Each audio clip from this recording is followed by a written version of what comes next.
What's up, everybody? Happy winter warm-up. Hopefully it's a little warmer where you are than where I am. So this is a little bit different. Everyone loves a good reaction video, right? So we have some people on the ground sending us content from winter warm-up this week. Since I am not able to be there, I'm going to watch some of these videos from the interview sessions this weekend and react to them, because that's what a reaction video is. So this one here is Andrew Miller, the new guy on the block. Let's see what he says. Kind of moved forward even another step. Yeah, I mean, I think it's grown. I've talked to a few guys. I know Chasen Shreve from my time with the Yankees, and obviously he's pretty new here too. But talked to the Goldie more about where to live and that kind of stuff. You know, we're sorting through that. I think, you know, in spring training, I'll have a good chance to get to really know everybody, and you know, at the same time, the welcome I've seen, you know, from my teammates has been pretty incredible. I think, you know, Goldie and I got thrown onto a big, you know, text chain, and, you know, everybody kind of welcomed us. A couple people reached out, so. I always wonder about this, right? Because, you know, just because you're in baseball doesn't mean you have phone numbers of every other baseball player in the game, right? So, you know, when you are traded to a new team and everybody's like, have you talked to your teammates? Have you heard from them? Have you gotten any text messages? I just want to know, like, do they ask their agent to get their number? Do they find a mutual friend who has their number? Do they, like, how did he get in this text conversation? Who had the phone number that connected them all to each other? And who all was in this text conversation? These are the things that I need to know. It's clearly a good group and, you know, close-knit, and I think, you know, with the expectation to go out there and play well, so I'm excited. What's the difference coming back to the National League after all these years? How much adjustments have there been? I'll tell you later. Hopefully it's not much. I think, honestly, the two leagues are probably more similar now than they've ever been. You know, for me as a reliever, it's just about getting the guy out. I'm not a starting pitcher. I'm not trying to work through, you know, how I handle the bottom of the lineup in the third inning or anything like that, or thinking about whether they'll pinch hit in the fifth or, you know, any of that stuff. So, you know, it's not something I think that's super challenging from a reliever standpoint. It's going to be a lot of new faces. That's always, you know, kind of a challenge. I think that, you know, something as I've gotten older and being one of the more veteran players, having experience is something that usually works in my favor. And I'm going to kind of lose that edge, at least in the first go around with a lot of these guys. But I'm looking forward to it. The flip side of that is that they probably haven't seen him either, right? So while he doesn't have experience against this particular set of batters in the National League, those same hitters haven't necessarily seen him in person. So it can work both ways, right? A new challenge. I think, you know, certainly this division is, you know, on paper pretty darn good, so it'll be a lot of fun. You mentioned you could, please. Now that you're pitching multiple innings, have you got a bat? If I've got a bat, we've got big problems. I'm not much of a hitter. I'd prefer you don't go look up my stats, my history, but everyone pulled up their phones I was to on look deck up to face his Chapman hitting stats World right Series, then. so Tito had that kind of confidence in me. Yeah, I don't expect that to be any sort of positive contribution to the team. I think I assume spring training will have to get in the cages and bunt a little bit and whatnot, but hopefully I'm, you know, helping the team through my pitching, put it that way. You mentioned you've gotten to know Paul Goldschmidt. Did you know him at all prior to both being on the text chain? Yeah, I played on the WC with him, so that's how he and I go back. And I know him a little bit through just random stuff, you know, whether it's through the Players Association or, you know, out in Arizona, I went to his charity event, that kind of thing. So I don't know him that well. That's but, how they know each other. You know, I'm excited to get to play with him and know him better. I think you know, certainly his reputation is great, and everything that, you know, I saw is, you know, as good as it gets. So, you know, for me, when I looked at this team from the outside, when I was a free agent, when they went out and got him, that was a huge sign for me of the place I wanted to be, because I want to be a place that wants a guy like that. So. See, we talked about that, particularly in relation to Bryce Harper, but I do think it's interesting hearing someone say, you know, seeing this team go out and get Paul Goldschmidt was a big deal, and it made me want to be a part of that process, whatever that team was. I'm excited to get to know him better and play with him. What's your assessment of your physical ailments that you had last year and your readiness for the new year? Physical ailments? I feel great. I think, you know, I've put in a lot of work. I'm still going to. I got about, 3 weeks or so until spring training we have to report, but, you know, it was a frustrating run. I think, you know, I've done everything I could to take advantage of this off season, and, you know, I'm confident that, you know, I have a good plan in place, and can't wait to get out there and find out and really show it. I mean, I'm ready to go. Your checkup with Dr. Alchek in New York was kind of a got a lot of media attention. Was that more about teams, giving teams information that you were okay, or was it more about giving yourself the assurance that you were ready to go? Or a little No, I both? think from a free agent standpoint, we try to be as proactive as possible to show that I was healthy and I was doing all these things to take care of that and show that last year wasn't who I am. The years before are who I am. So that's just how my agent and I felt like we should handle free agency and being upfront and proactive. And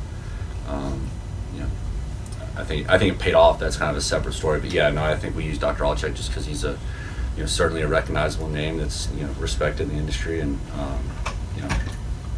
that was that. How was free agency this time around versus a few years ago? Obviously, we've seen a big change the last couple of years in terms of.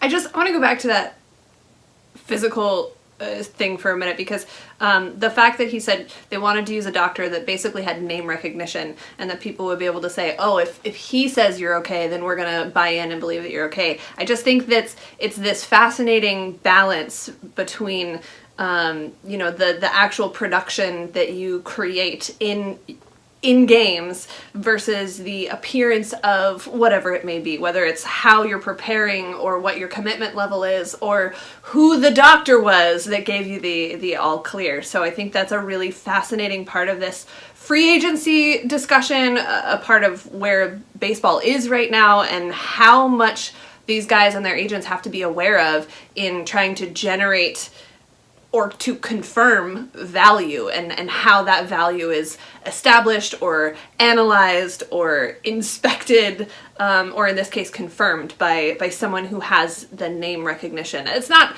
uncommon, it's not necessarily new, it's just interesting hearing people talk about it in light of how they were trying to set themselves up in free agency. I just think it's interesting.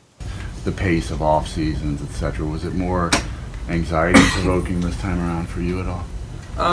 Actually, probably the opposite. I think the first time I went through it, it was, there were a lot more unknowns. I just kind of really started to establish myself, and I had hopes that it was going to go pretty well, and it did. I thought we did well in free agency, but at this point, I think that having gone through that one and kind of gotten that first big one out of the way, it was actually a lot less stressful and more a matter of my agent did a great job at finding teams that were a good fit for me and getting them to jump into the fray, and we did a good job of that. Do you think the system is very a little likable. bit difficult for guys going through it for the first time now, who maybe are still out there waiting? I don't know. You're kind of asking me to comment on free agency as a whole. I think that it's certainly changing, and it's changing really fast. Historically, the bargaining agreements last about 5 years, and that's been plenty of time, I think, to adapt. And I think right now we're in a phase where it's kind of left behind the agreement to an extent, and we're trying to play catch up.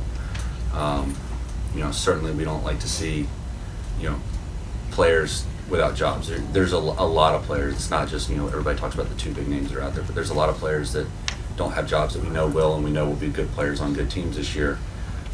It's kind of, tough that I mentioned earlier, we're 3 weeks out from showing up. That's, as a player, it's kind of got to be a weird spot to not know where you're going. I mean, I have friends out there that are going through it. So,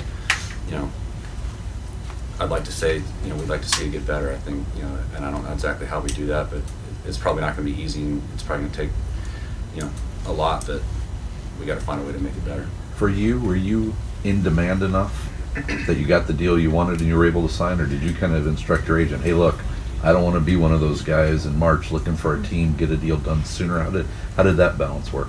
Everybody has a little bit of strategy to that, and I think it's certainly, from a stress standpoint, nice to be done early.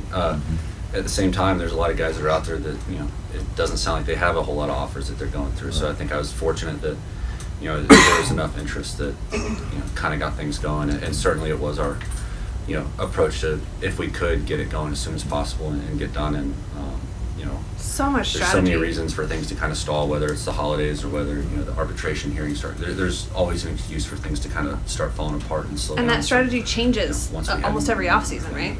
You mentioned that fresh faces in the NL is going to be one of the things that you're dealing with, at least at the start of the year.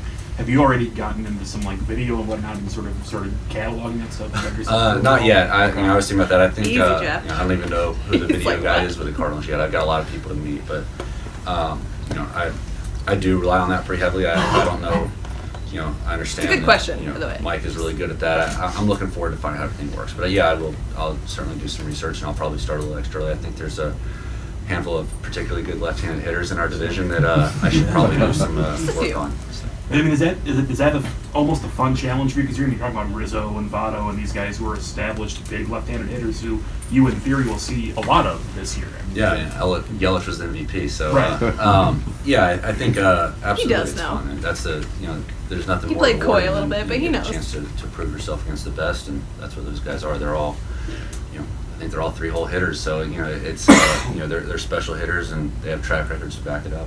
You might have a unique perspective on what the Cardinals are getting in Goldschmidt as a guy who knows what it's like to face those types of hitters. What makes him so effective?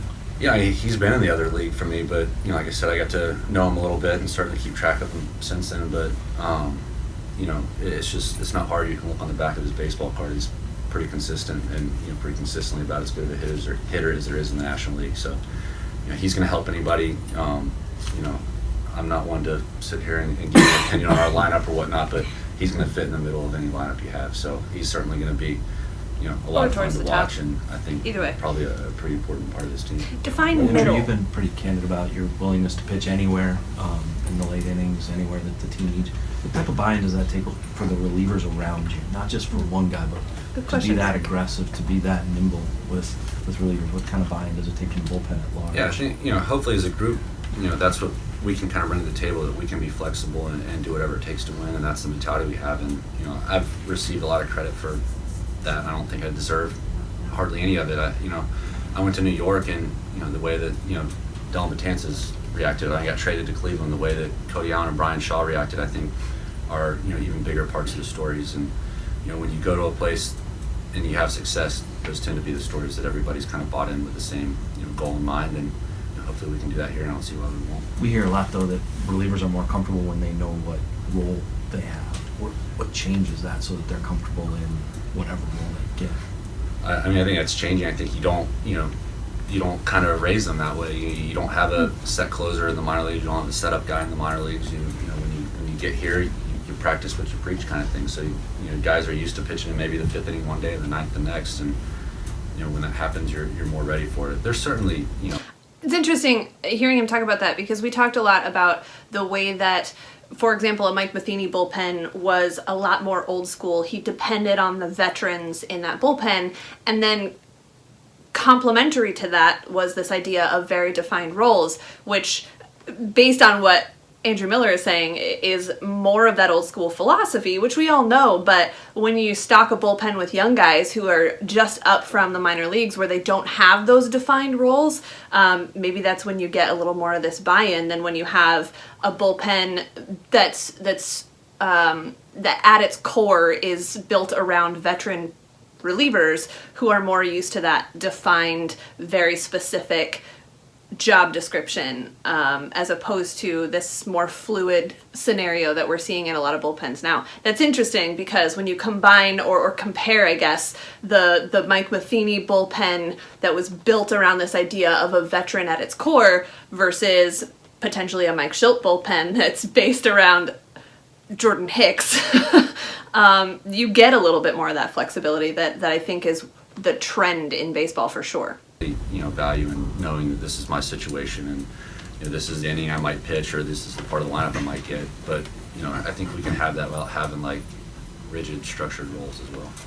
Do you see how that is rewarded? I mean, you're an example of that, right? Just one more thing. I think, to his point, you can give guys a job description that isn't necessarily tied to an inning, or even a specific scenario. But if you know that you're a guy that is a great ground ball pitcher, then you know that if a situation comes up, you're going to be that guy. If you are the strikeout guy, if you're the left-handed specialist guy, if you're the, whatever it is, whatever your specific skill set is, that is more the definition of your role than a particular inning.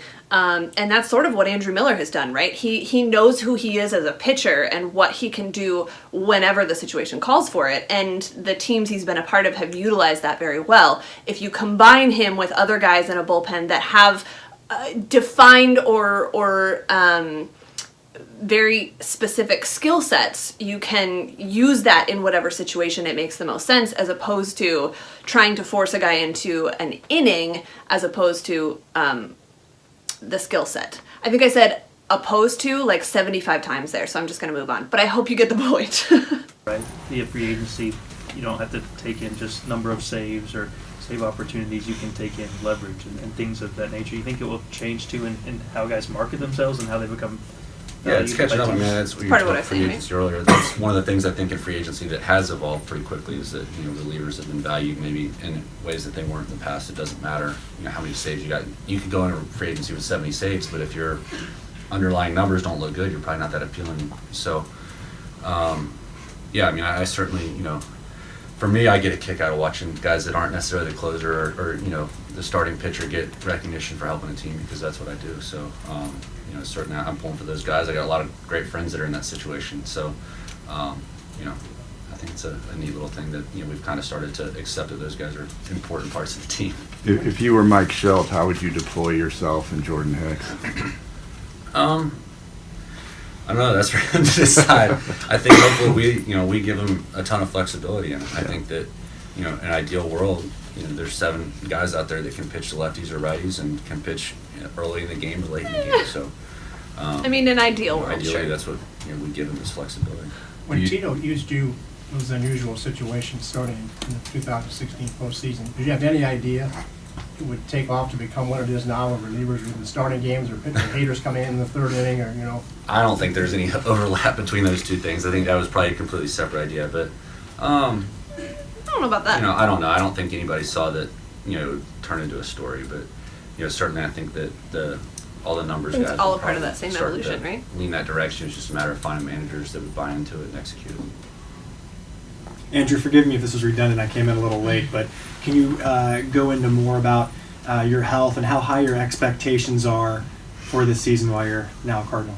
Yeah, I mean, I feel great. I'm ready to go. I think, you know, you're gonna hear that from everybody. They're in the best shape of their life. But you know, I love a feel little I've put in a lot of self-awareness. hard work, and I've got a plan in place. And you know, it was a little frustrating there for a while finding that plan. I think in a sense, I wish it had come a little bit quicker. But I feel great. I feel like I've, you know, got the strength I need and the ability I need to go out there and compete. And I can't wait. I got a little bit of a chip on my shoulder, so I'm looking forward to it.